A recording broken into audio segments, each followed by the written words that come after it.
আসসালামু আলাইকুম cooking recipe চ্যানেলে আপনাদেরকে স্বাগত জানাই। আজ আপনাদের সঙ্গে শেয়ার করব মিক্সার জারে একটা কাঁচা আলু আর হাফ কাপ সুজি দিয়ে পেস্ট করে খুব সুন্দর একটা রেসিপি, খেতে ভীষণ টেস্ট হবে। এই রেসিপিটা আপনারা বাচ্চাদের স্কুল টিফিনেও দিতে পারেন।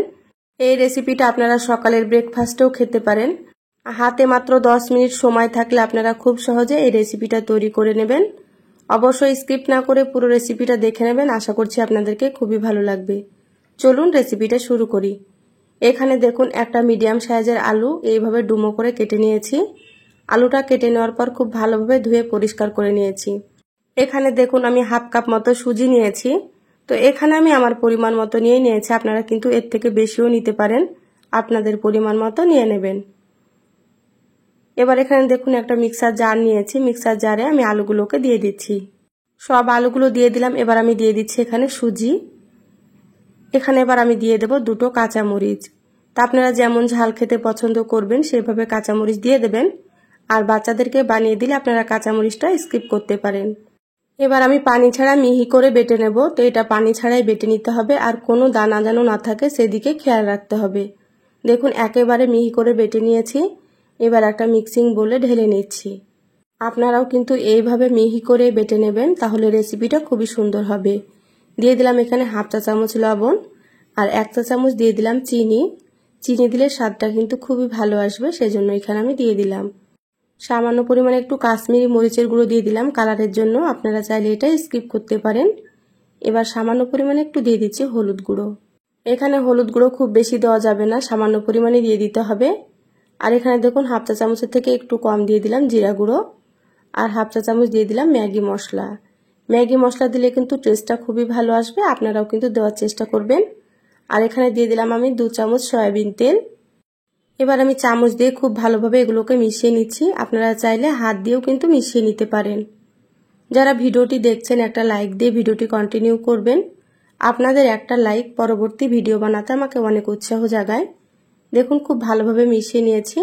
এবার এখানে দিয়ে দিলাম হাফ কাপ ময়দা, আর দিয়ে দিচ্ছি হাফ কাপ আটা। তা আপনারা চাইলে এখানে শুধু আটা দিয়েও তৈরি করতে পারেন, বা শুধু ময়দা দিয়েও আপনারা এটা তৈরি করতে পারেন। এবার আমি হাত দিয়ে খুব ভালোভাবে মেখে নেব। আমরা যেমন লুচি বানানোর সময় ডো তৈরি করি সেভাবে করে একটা ডো তৈরি করে নিচ্ছি। আমার চ্যানেলে আরও অনেক রেসিপি আছে, চাইলে আপনারা আমার রেসিপিগুলো দেখে আসতে পারেন। কিছু রেসিপির লিঙ্ক আমি আই বাটনে দিয়ে দেবো, আপনারা সেখান থেকেও দেখে নিতে পারেন। খুব ভালোভাবে ময়দা মেখে নিয়েছি। এবার আমি লেচিগুলো কেটে নিচ্ছি। আপনারা চাইলে 5 মিনিট রেস্টে দিতে পারেন, বা এইভাবে সঙ্গে সঙ্গে আপনারা তৈরিও করে নিতে পারেন। দেখুন লেচিগুলো বড় বড় করে কেটে নিচ্ছি। তো এখানে আমি পানি ছাড়াই কিন্তু ডোটা রেডি করে নিয়েছিলাম। আপনাদের যদি পানির প্রয়োজন হয় তাহলে 1 বা 2 চামচ মতো আপনারা পানি দিয়ে মেখে নিতে পারেন। দেখুন একটা লেচি নিয়ে নিয়েছি, সুন্দর করে গোল করে নিলাম। এবার আমি অল্প একটু ময়দা দিয়ে বেলে নেব।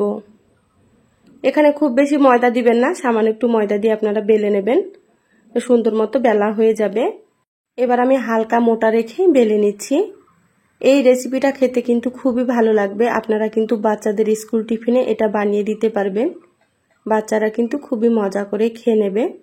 দেখুন এইরকম মোটা রেখে বেলে নিয়েছি, আর খুব বেশি বড় না পরোটাটা, এইভাবে করে বেলে নিলাম।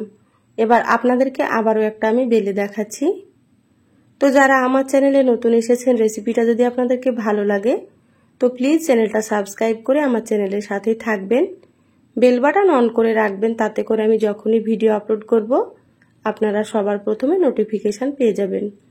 সব পরোটাগুলো আমি বেলে নিয়েছি। এবার গ্যাস অন করে একটা ফ্রাই প্যান দিয়ে দিলাম। এবার এখানে একটা পরোটা আমি দিয়ে দিলাম। পরোটাটা উল্টে পাল্টে সুন্দর করে একটু সেঁকে নেব। তো পরোটাগুলো আপনারা এইভাবে করে তেল ছাড়াও কিন্তু সেঁকে নিতে পারেন, বা সামান্য একটু তেল দিয়েও আপনারা সেঁকে নিতে পারেন। যারা তেল খেতে পছন্দ করেন না তারা এইভাবে রুটির মতো করে সেঁকে নেবেন, দেখবেন এমনিতেও খেতে খুবই ভালো লাগবে। এবার এখানে দিয়ে দিচ্ছি 1 চামচ মতো সাদা তেল। তেল দিয়ে এবার সুন্দর করে উল্টে পাল্টে একটু ভেজে নেব। গ্যাসের আঁচ মিডিয়াম থেকে হাইতে রেখে ভেজে নিচ্ছি। এই পরোটাগুলো যদি আপনারা একবার বানিয়ে খান আপনারা কিন্তু বারবার এটাই খাবেন, এতটা সুন্দর হয় খেতে। আর এই পরোটাগুলো চা দিয়েও কিন্তু খুবই ভালো লাগে খেতে। দেখুন এইভাবে একটু চেপে চেপে সেঁকে নিচ্ছি। আস্তে আস্তে সুন্দর একটা কালার চলে এসেছে। দেখুন পরোটাটা কিন্তু ভাজা প্রায় হয়ে এসেছে। এবার আমি তুলে নেব। দেখুন কতটা সুন্দর হয়েছে। তো আবারও আপনাদেরকে একটা পরোটা আমি ভেজে দেখাচ্ছি। আমি সবসময় আপনাদেরকে সহজ রেসিপিগুলো একটু সুন্দর করে দেখানোর চেষ্টা করি।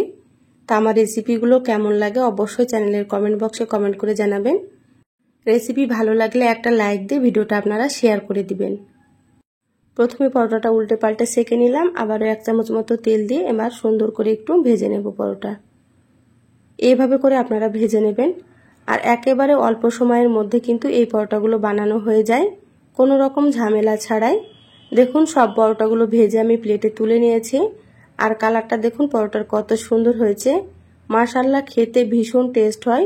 এই পরোটাগুলো এমনিতেও খেতে ভালো লাগে বা আপনারা সস দিয়েও খেতে পারেন। ছোলার ডালের ঘুগনি, মাংসর সাথেও কিন্তু এই পরোটাগুলো খেতে ভালো লাগবে। দেখুন পরোটাগুলো কতটা সুন্দর হয়েছে। এই সহজ রেসিপিটা কেমন লাগলো অবশ্যই চ্যানেলের কমেন্ট বক্সে কমেন্ট করে জানাবেন। ভালো লাগলে একটা লাইক দিয়ে যতটা সম্ভব আপনারা ভিডিওটা শেয়ার করে দিবেন। সবাই অনেক বেশি ভালো থাকবেন, সুস্থ থাকবেন। দেখা হবে আবারও নতুন রেসিপিতে। ধন্যবাদ সবাইকে। আল্লাহ হাফেজ।